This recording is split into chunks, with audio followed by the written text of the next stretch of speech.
Okay, cool. So I've started recording. Um, so this is the assignment that, oops, this is not it. This is not it. Cool. Can you all see my screen here? Okay, so do you guys see any difference when I move over here? Did you see me moving to the crash course? Or you No, still see the main one? just the Jupyter notebook.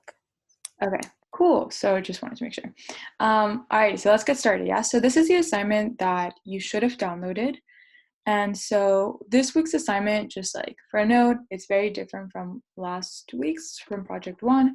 So Project 1 has a lot to do with like pandas and stuff. And this one is basically plugging things into equations, mind you, very complicated equations. Um, but code-wise, it's slightly easier than the previous one. So what we're going to try to do is sort of understand the equations. I'm not an econ major, so if you ask me this outside of the context of this, I have no idea what the heck we're talking about, but I have TA'd for a while, so I know what this is asking for. So that's what we're going to be going over today, yeah? So even if like you don't completely understand every single thing that this equation is saying, what we want to do is we want to put it into code. And that is a little bit less hard than understanding what everything here is saying. So let's do that, yeah? So for the first problem, it says we are going to do option pricing using Monte Carlo simulation. So I know that there was like a Piazza question asking like, what the heck is Monte Carlo simulation? Like we need more stuff on this, yeah? So what Monte Carlo simulation is the idea that if you simulate all these random cases many, many times, you are going to get very close to the real answer. So what this is saying is, let's say I have a coin flip, right? And I want to calculate like how many times I get heads and how many times I get tails. So according to just like logic and common sense, right? If I do 10 million flips of a coin, what percent of time should I be getting heads and what percent of time should I be getting tails? Anyone? Approximately 50% and 50%. Exactly. Yeah, so if I toss a coin 10 million times, which is an absolutely big number, that means that like I will most likely get really close to having half the time tails and half the time heads. So that's all the Monte Carlo simulation is. So I know that that like thing, that like phrase is like thrown around a lot. All the Monte Carlo simulation thing is if I do this many times, what is like my expected output? So let's like see what that means, yeah, in problem 1. So here in problem 1, it says for the values p is equal to 0.5 and p is equal to 0.75, obtain an estimate of p using the Monte Carlo simulation with n is equal to 100. So this would be the equivalent of like 100 tosses, n is equal to 1,000, and n is equal to 10,000. You will generate n for newly random variables and use as estimate. This is to show you and convince you how accurate Monte Carlo method can be and how strong the law of large numbers works in practice. So what the law of the strong law of large numbers means is basically like the more times you do something, the closer you get to the true value. And that's all it is. Again, you don't have to be an expert in any of this. I am not. You just have to like get like a general idea of it. So now, first thing is first. What do you all think are going to be? So, what do you? Can somebody like explain to me what problem 1 is asking for?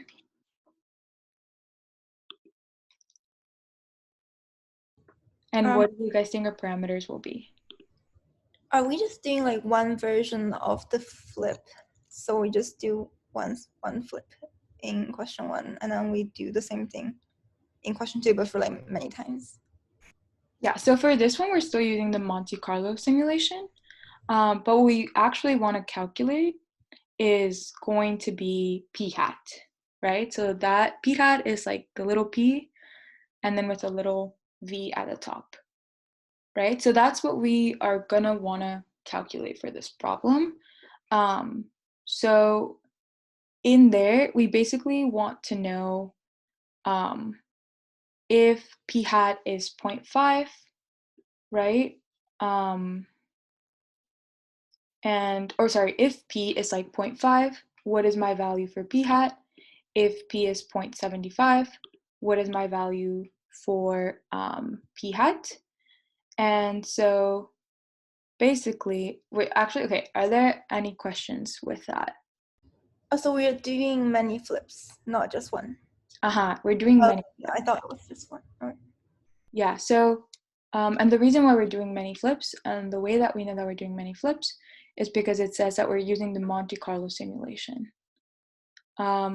So I'm gonna wanna call my function this, call it p hat.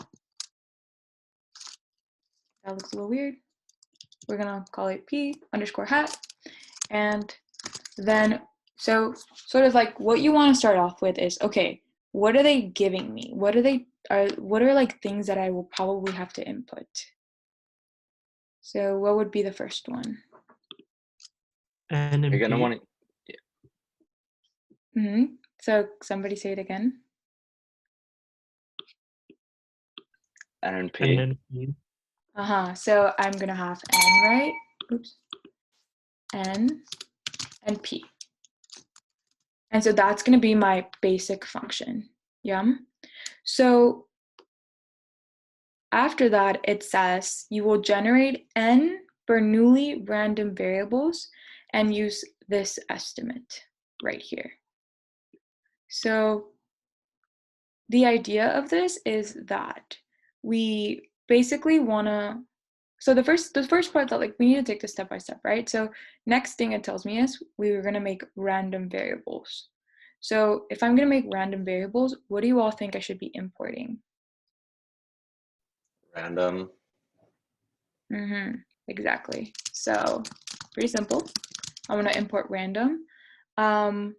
And then from there, I want my Bernoulli number to come from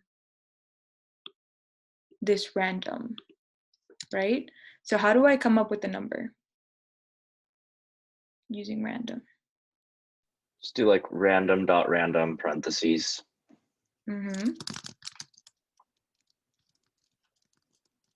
Exactly. So this is going to give me a random number. And where is this number going to be in between? 0 and 1. Yeah. 0 to 0.99999, almost 1, right? So not quite 1, but very, very close to 1, right? And so that's what Bernoulli is going to give me. And what I want to know is basically like my Bernoulli number, and he explains this more in the videos that he had you all watch. I think this is like the first video, and he goes over like Bernoulli probabilities and stuff. And so what we want to do is, right now our Bernoulli number is just some random number between 0 and 1, right? Or like very close to 1. And so what we want to do is every time our Bernoulli number is less than our p-value, we want to equal our Bernoulli number to 1. And if it's not less than our our p-value, then we want to or equal equal. that to 0. Sorry? Sorry, I might be wrong, but I thought it was if the random number is less than or equal. Yes, less than or equal. So I'm not going to code that up for you all because that's a little too much. But basically, right, if our Bernoulli number, which is our random number, is less than our p, or less than or equal, then this is going, we're then gonna equal our Bernoulli number. We can call this like our second Bernoulli. I don't know, it's up to you all what you want to call it. Also, I might be saying it wrong or misspelling it.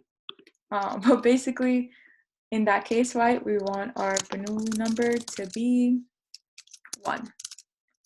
If it doesn't fall in that condition, right?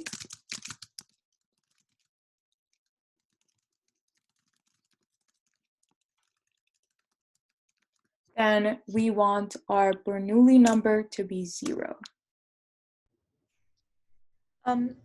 I wanted to ask, Mhm. it is less than equal to, right? Because like the professor uploaded a notebook with some of the functions in, and he used less than.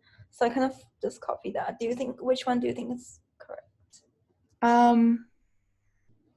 Because of like how close it is, I don't think it matters too much. I would do less than equal to, All right, just to be precise. because I think that is what the video says. All right. And I would go with the math guy. Yeah. I see. Oh, I see. Okay. Yeah. Okay. Right. Thank Yeah. you. Yeah, I think the other one might have been a typo or something. So yeah, with that set, right, now we're gonna have either a 1 or a 0 to our Bernoulli number. And so this is when the sort of like the Monte Carlo approach comes into place. So we did this once, but we don't want to do this just once. We want to do this how many times? N amount of times. Yeah, so we want to do this whole chunk. I'm gonna quick comment. We wanted to do this whole chunk n times, right? And in order to keep track of all these times that you're going to be doing it, you have to do something to keep track of all the times you're doing this, right? So like, for example, if me saying that like my Bernoulli number is now 0 is absolutely useless if I don't store that 0 or that 1 into something. So what do you guys think I want to store these numbers in? Could just be like a variable that you initiate as 0 and then. Yeah, that could be one. Mm-hmm. Could you just add it to the sum? Yeah, exactly. I could have a sum variable. And basically, like, if the Bernoulli is 1, then I add 1 to my sum. I mean, you could always just add the Bernoulli number, right? So sometimes I'll add 0, which is not like the same thing, and sometimes I'll add 1. So yeah, I could have a sum variable. I could also add this to a list. I could also do other stuff. There's a lot of ways of doing it, so it's up to you all how you do it. But then at the very end, what do you all think I want to do?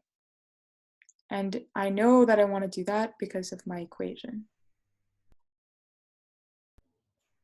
You want to sum like each of the sample cases and then divide by n, and that should give you the p. Exactly. Yeah, so I want to divide by n because I want to find basically like an average of all these Bernoulli numbers. And so essentially like what this is calculating is how many of the times I run this will the number fall, will like my random number be less than or equal to p. Does that part make sense to everyone? Are there any questions about this? What does the exclamation mark mean? Oh, sorry, I just put an exclamation. That's Oh, a good point. Should not do that because it's math.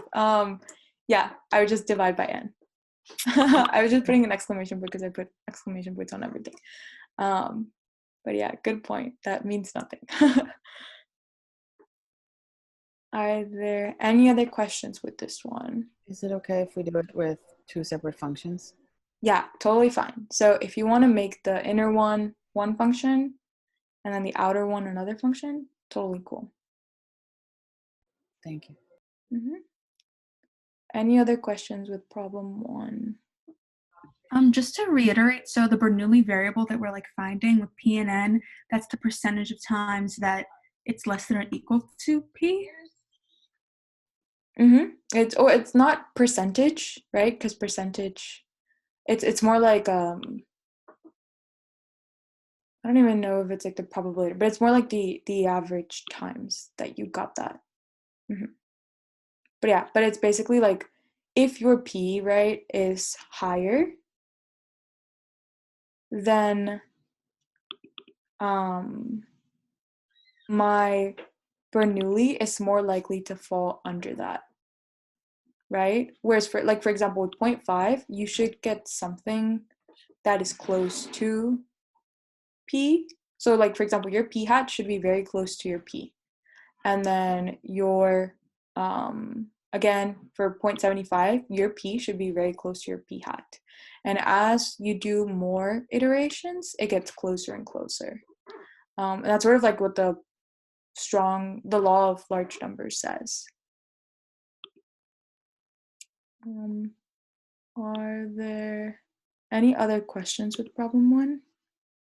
Wait, so like after we get the ones and zeros, we're finding the average, and then we're just comparing it to p hat to see a Monte Carlo simulation and see if it's like accurate. Yeah, exactly. Yeah. So yeah, basically all we're saying is like, if we run this simulation a bunch of times, you'll see that your P and your P hat are very close together.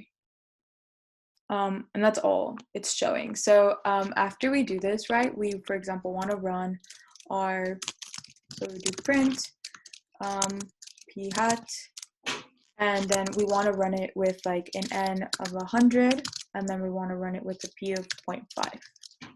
And then we would do the same thing, but now we would do 1,000. So, and then we would do the same thing, and we want to see how that changes depending on how we change these P and N values.